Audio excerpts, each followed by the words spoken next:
গড়াছড়া মহকুমার অন্তর্গত জেলখানা সংলগ্ন সেন্ট আর্নল্ড ক্যাথলিক ইংরেজি মাধ্যম বিদ্যালয়ে গত কয়েকদিন ধরে ছাত্রছাত্রীদের সঙ্গে ফাদারের অশালীন আচরণের সংবাদ প্রকাশ হতেই নড়েচড়ে বসেছে স্থানীয় সাধারণ মানুষজন, অভিভাবক, ছাত্রছাত্রী সহ ধলাই জেলা শিক্ষা দপ্তর।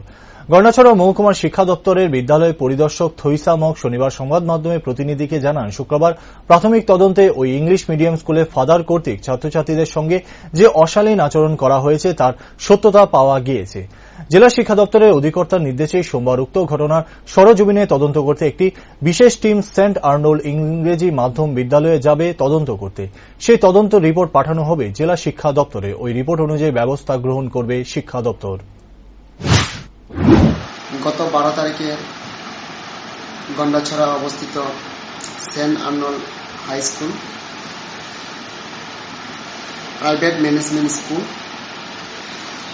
কিছু ঘটনা পরিপ্রেক্ষিতে আমাকে ফোন, সোশ্যাল মিডিয়া এবং ফেসবুকের মাধ্যমে যে স্কুলের যে বিষয়টা নিয়ে আমার কাছে প্রেরণ করি, আমি এর সঙ্গে সঙ্গে জেলা শিক্ষা আধিকারিকের নিকটে প্রেরণ করি।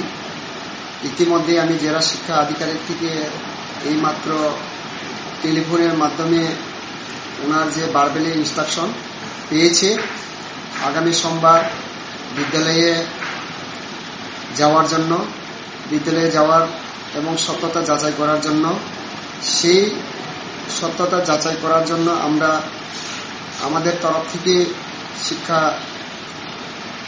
বিষয় নিয়ে যে সমস্যা, সেই সমস্যা সমাধানের জন্য একটা বলিষ্ঠ ইন্সপেকশন টিম গঠন করা হয়েছে।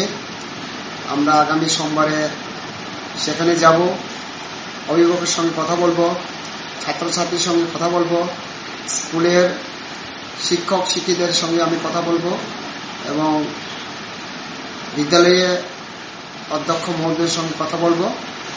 কথা বলে সমস্ত কিছু যাচাই করে শিক্ষা দপ্তরে আমি প্রেরণ করব।